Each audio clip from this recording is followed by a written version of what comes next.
Bonjour à tous, c'est Christelle Bernard et la capsule du jour, aujourd'hui, elle va parler d'hypnose et j'ai invité Jean-Marc Perrier. Donc, je connais Jean-Marc puisque il est praticien de Reiki, il est venu faire quelques degrés de Reiki avec moi. Donc, tu pratiques l'hypnose, l'EFT et le Reiki. Donc, j'ai pas encore eu le privilège d'assister à une séance d'hypnose. En revanche, j'ai assisté à des stages, des ateliers que tu as organisés pour l'EFT. J'ai adoré, j'ai beaucoup aimé. Donc, si tu veux bien, j'aimerais bien qu'on commence par parler de l'EFT. Si tu es d'accord. D'accord, bien sûr, oui, je suis d'accord. Oui. Bonjour Christelle, bonjour à toutes, à tous. L'EFT, qu'est-ce que tu veux qu'on... Alors l'EFT, c'est... J'aimerais savoir, par exemple, comme tu es hypnothérapeute, les Oui. gens qui viennent te voir, tu vas leur proposer donc une thérapie, quelque chose de particulier en fonction de leur problématique. L'EFT, je suis allé chercher l'EFT parce que pour faire un pendant à l'hypnose. Voilà. Donc quand est-ce que tu vas utiliser l'hypnose et quand est-ce que tu vas utiliser plutôt l'EFT. En fait, l'hypnose est un très bon outil, effectivement, pour amener les gens dans un état un petit peu modifié et qui va permettre de rectifier des automatismes qu'on ne vit pas bien et de les transformer en des automatismes favorables et positifs surtout. Cet état-là nécessite, on en a parlé juste avant, nécessite effectivement du lâcher-prise. Et ce lâcher-prise, il est plus ou moins facile en fonction de qui on est. Et ce lâcher-prise est plus ou moins accessible. Donc du coup, il me fallait, et tout hypnothérapeute va chercher des compléments de techniques pour justement pouvoir plus facilement intervenir avec des personnes qui sont, entre guillemets, dans la résistance. Enfin, ce que souvent un thérapeute va appeler la résistance. Et donc il nous faut un outil qui soit un pendant, qui nous permette de basculer en fonction de la personne qu'on a en face de nous et en fonction du sujet qui est à traiter, on va utiliser une autre technique. L'EFT est très bien parce que va permettre justement de faire le même travail qu'en hypnose. Enfin, je considère qu'on fait exactement le même travail qu'en hypnose, c'est-à-dire qu'on va pouvoir dénouer un ressenti émotionnel désagréable qui se sera engrammé à l'intérieur de nous et qui aura généré ce fameux comportement automatique qu'on vit mal par rapport à une expérience, etc. Et l'EFT, alors l'EFT techniquement c'est quoi? C'est une technique qui associe la voix, puisqu'on va dire le problème qu'on a, on va l'identifier précédemment, on va lui donner une dimension, on va le mesurer, et on va, en même temps qu'on va dire le problème qu'on a, on va le verbaliser, on va faire ce qu'on appelle du tapping. On va tapoter, on va solliciter, on va stimuler des points d'acupuncture. Quand tu dis on va, c'est toi qui le fais à la Alors, personne qui moi je montre le cheminement à faire, c'est la personne qui le fait elle-même sur son corps. Le gros intérêt de cette technique, c'est qu'en même temps, voilà, par rapport à cette question qui c'est qui fait quoi, c'est que la personne va apprendre pendant une séance d'hypnose, une séance d'EFT décidément, va apprendre justement ces points, on va faire des rondes ensemble, l'enchaînement de ces points c'est des rondes, on va faire des rondes ensemble et elle pourra partir avec cette technique à la maison, elle sera autonome, elle pourra l'utiliser toute seule. C'est le gros intérêt, contrairement à l'hypnose qui nécessite, ou de l'auto-hypnose qui nécessite un apprentissage. Là, l'apprentissage il est beaucoup plus rapide. On avait fait ces journées de formation et dans une journée, la ronde en elle-même, c'était super, vraiment. Elle est très facile, mais c'était super bien passé. On avait eu des groupes très, très réceptifs, très intéressés par la matière. La personne va, d'ailleurs en général moi à l'issue d'une seule séance, j'envoie une fiche récapitulative au client qui veut lui après peut utiliser cette technique pour lui-même, faire son propre cheminement, se l'accaparer, et un petit peu comme le vélo, apprendre un petit peu de temps en temps et apprendre à s'en servir. Des fois il sera nécessaire effectivement de faire appel à un thérapeute pour dénouer des choses ou faire des liens qu'on ne fera pas nécessairement tout seul ou soi-même. Mais globalement, c'est une technique qui est transportable. Tu l'utilises, je sais, très régulièrement. Donc, du coup, c'est quelque chose de facile. En tout cas, c'est accessible. Ce qui est vraiment dommage, c'est que j'ai trouvé que c'était une technique qui était facile, qui était accessible, qui était efficace. Ouais. Et j'ai du mal quand même à... Alors, j'ai aucun problème pour aller me faire pendant 21 jours des autotraitements régulièrement, qui va prendre une demi-heure de mon temps chaque jour.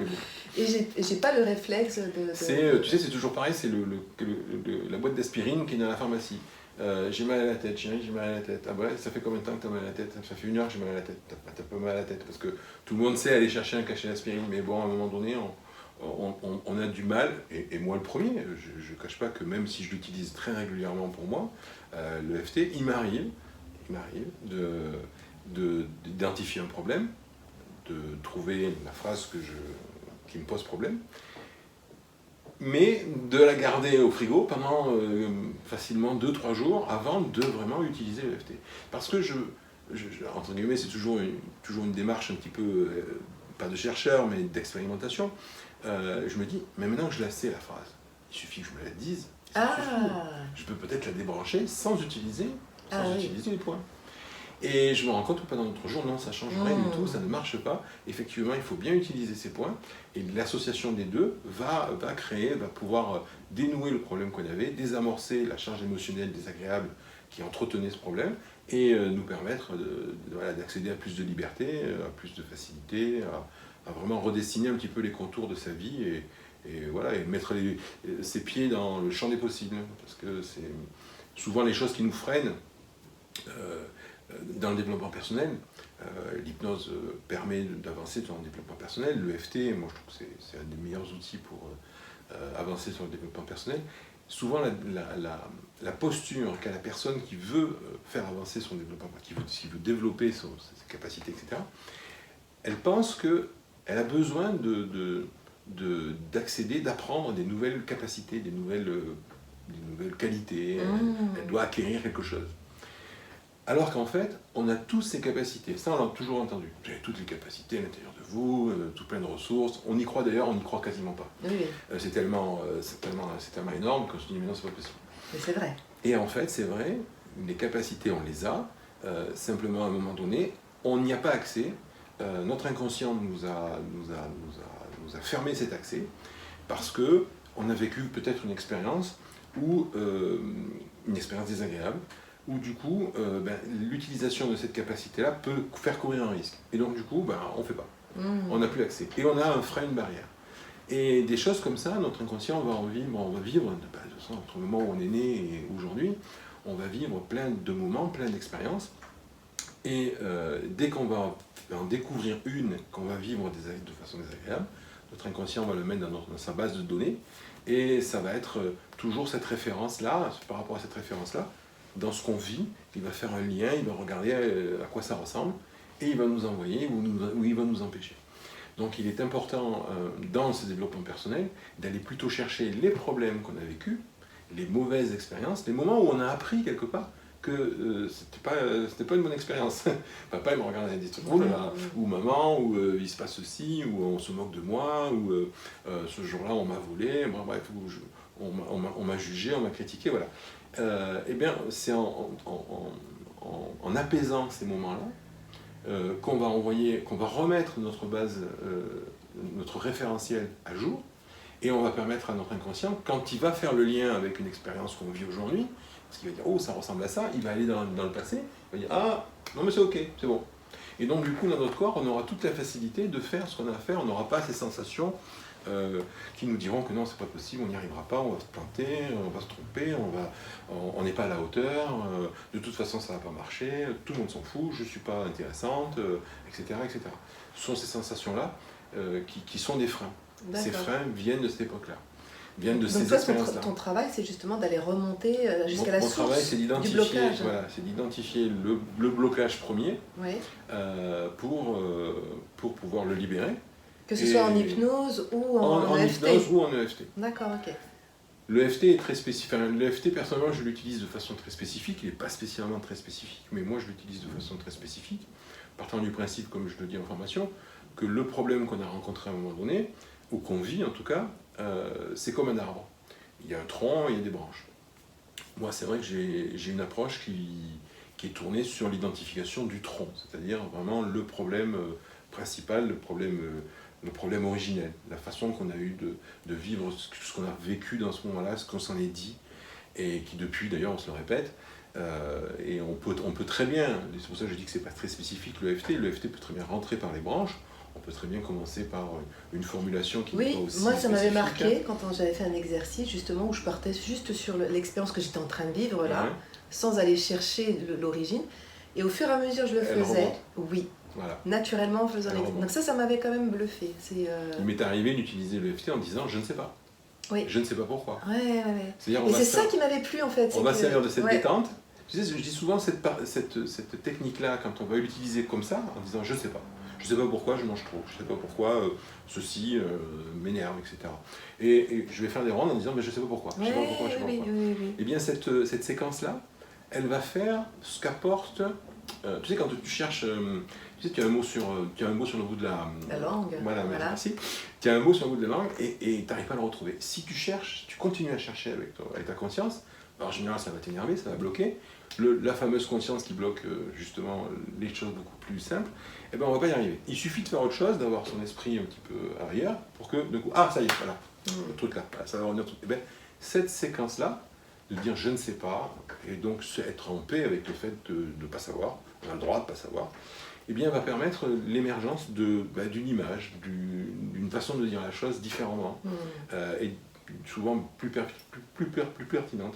On ne l'aura pas eu au début, on l'aura eu justement par cette phase de détente, puisque la stimulation des points apporte de la détente au niveau du corps, ça sollicite le système nerveux parasympathique, ça permet d'envoyer dans le corps une réponse de relaxation. Cette relaxation, voilà, détend le mental, et on va pouvoir plus facilement trouver ce qu'on a.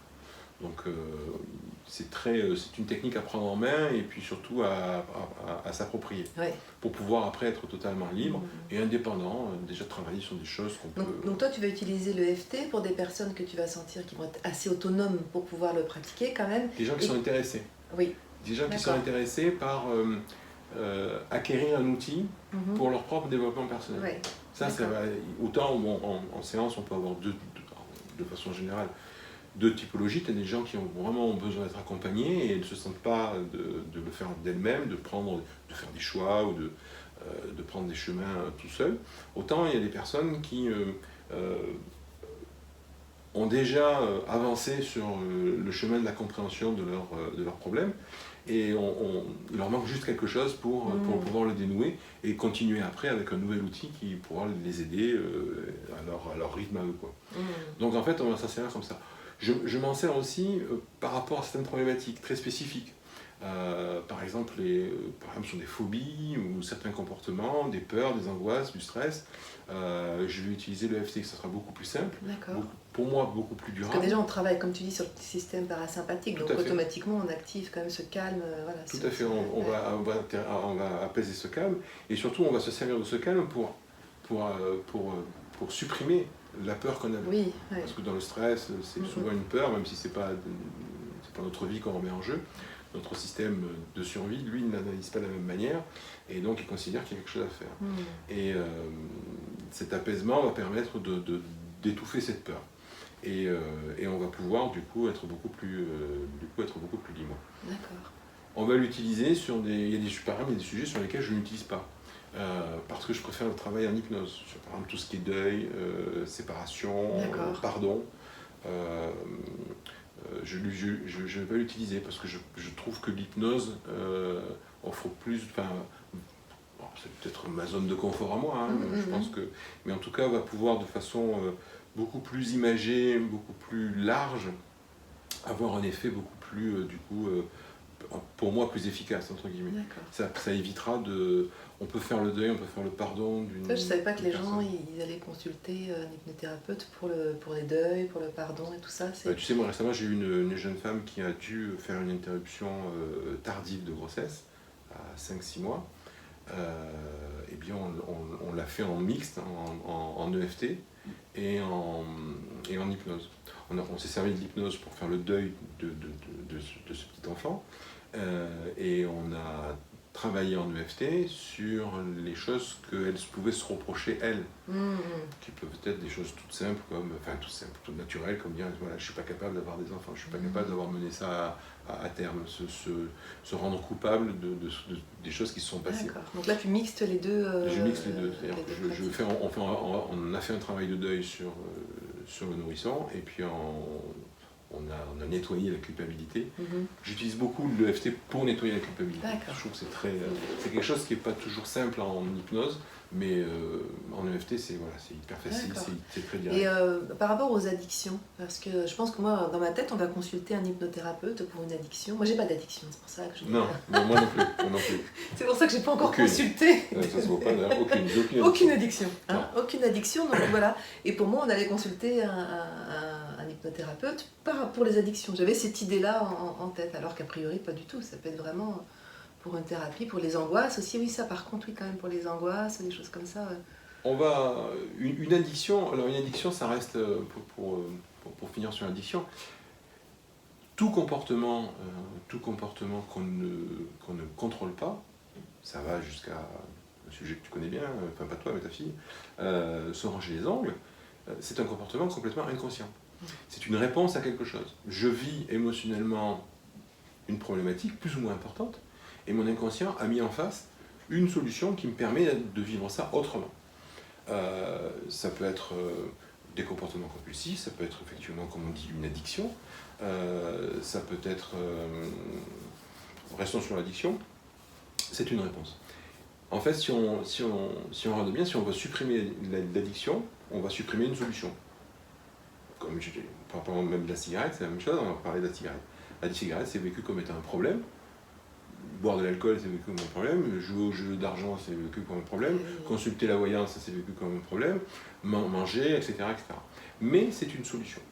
C'est une solution à quelque chose. C'est une solution à quelque chose que je vis mal. C'est une réponse. Et donc, en fait, toute addiction, on va essayer de regarder, on va essayer de trouver quelle est, depuis quand déjà, on va essayer de dater dans le temps qu'est-ce qui s'est passé à cette époque-là, et voir un petit peu quel est le problème qui a déclenché cette addiction. L'addiction, on n'est pas né avec, il s'est passé quelque chose qui a fait qu'à un moment donné, il y a eu besoin de cette solution-là.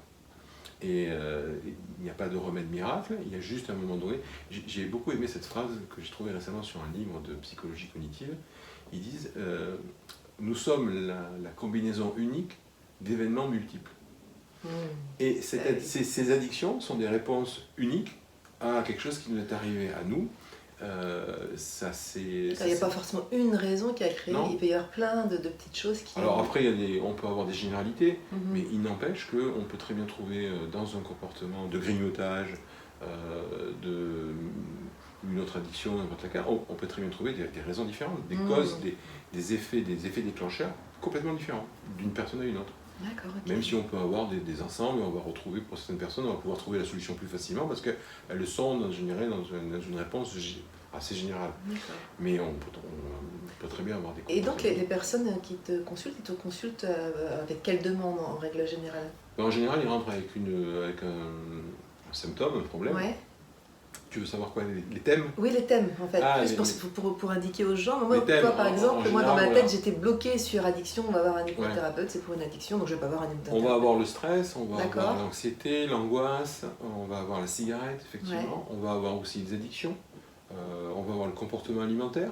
Alors, c'est vrai qu'en fonction de la saison, on va trouver des sujets qui sont plus ou moins importants. Là, effectivement, le soleil commence à pointer son nez, l'été approche, le comportement alimentaire est redevenu un sujet d'actualité. C'est ça.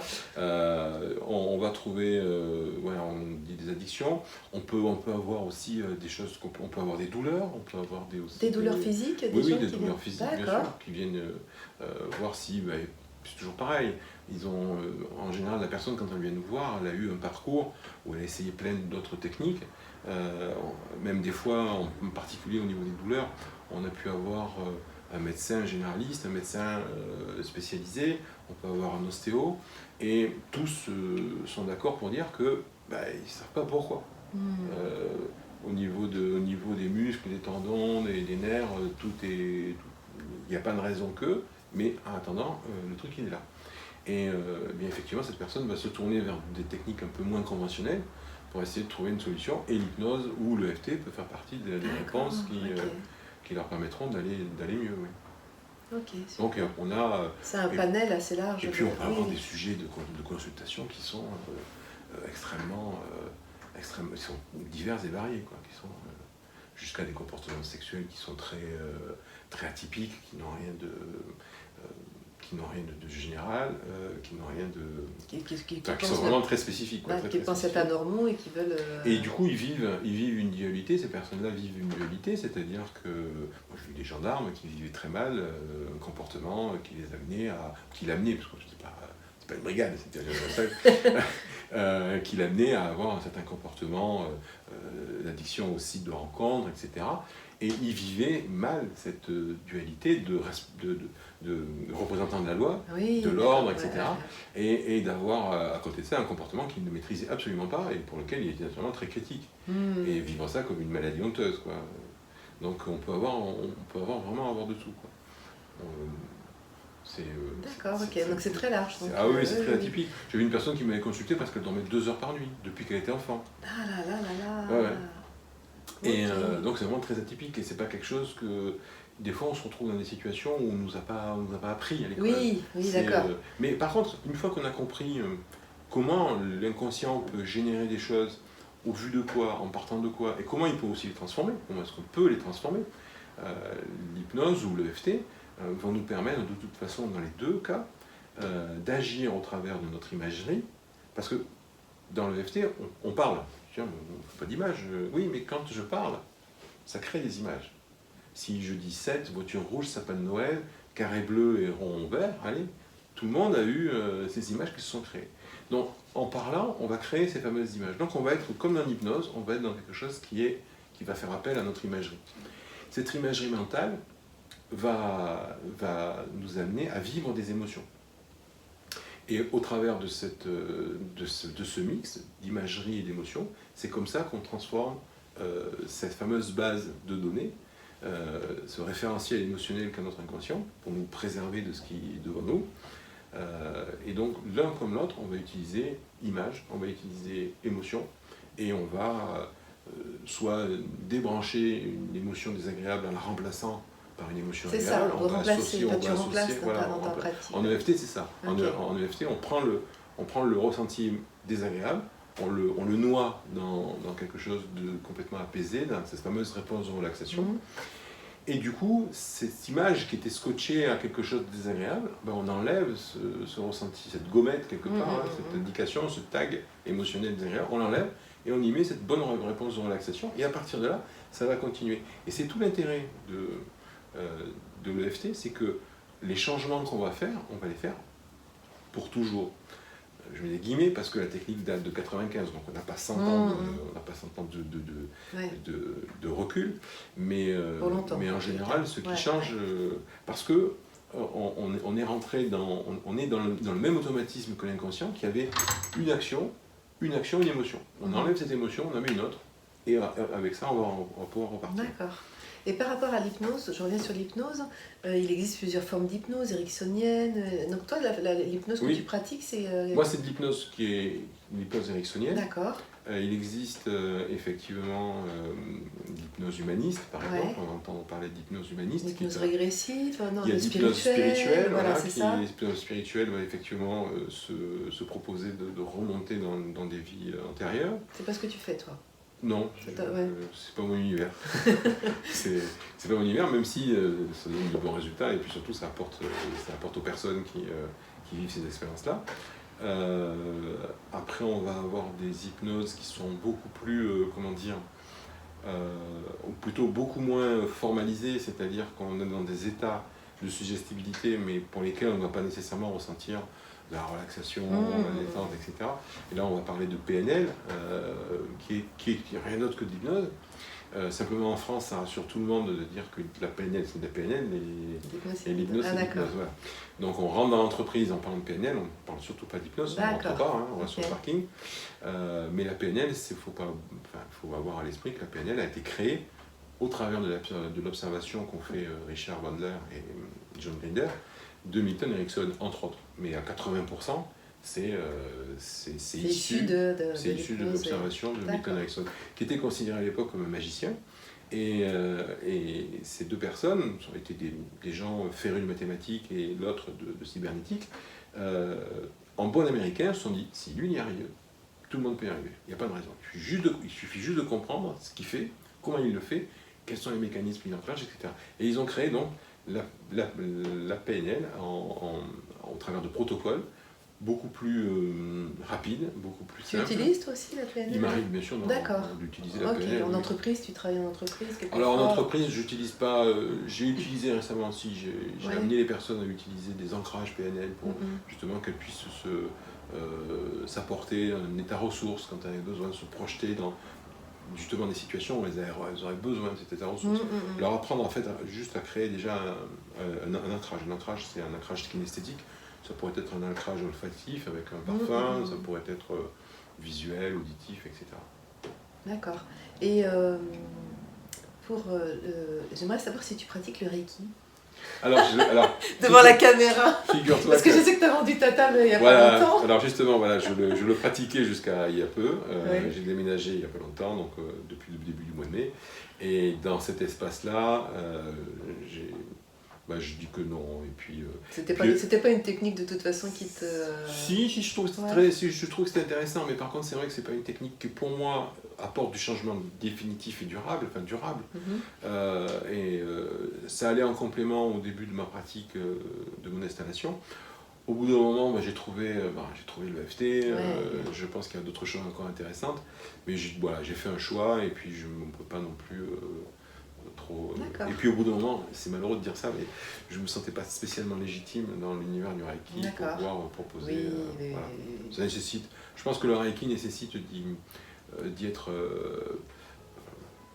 entre guillemets, de tremper dedans assez régulièrement et pas faire du Reiki, une séance comme ça par-ci par-là. C'est ça. C'est pas Tout ça. à fait. Donc là-dessus, je me sentais pas légitime. Oui, mais là c'était une petite boutade, histoire de... Merci. Parce que je savais bien quand même voilà. que... Donc oui, effectivement, je me suis séparé et puis j'ai décidé de ne plus proposer. Et puis on reste comme mamie, tout va bien. Et puis, oui, j'ai un tas de cartes comme ça où il y a marqué Christelle Bernard. Voilà. Quand on veut faire du Reiki, je sens...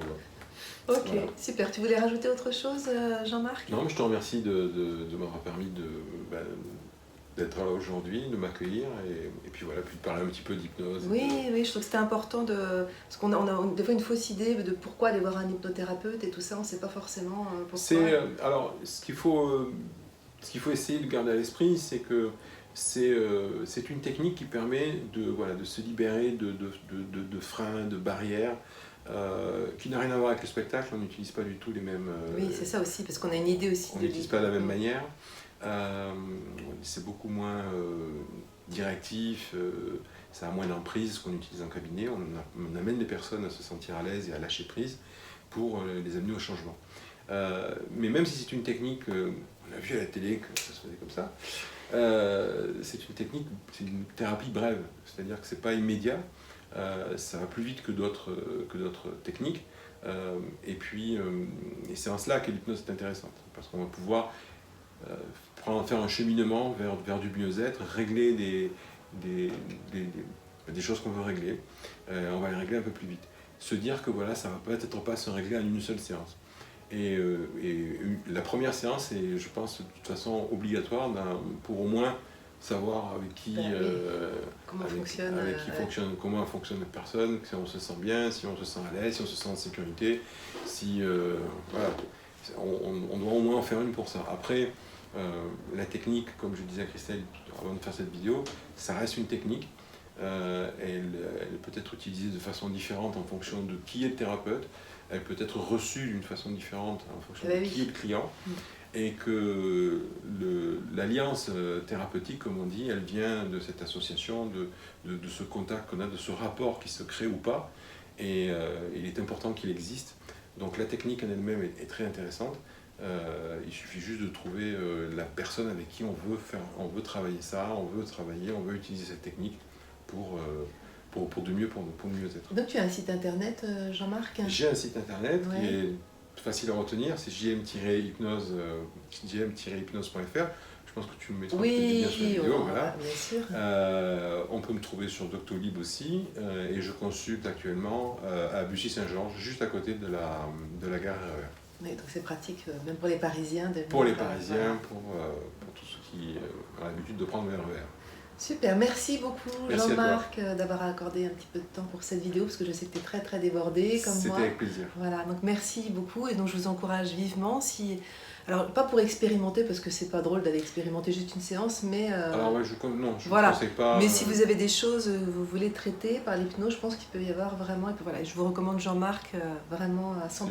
Voilà. Merci beaucoup, vous pouvez retrouver toutes mes infos donc sur mon site internet www.formationreiki-77.com. À bientôt, bye bye.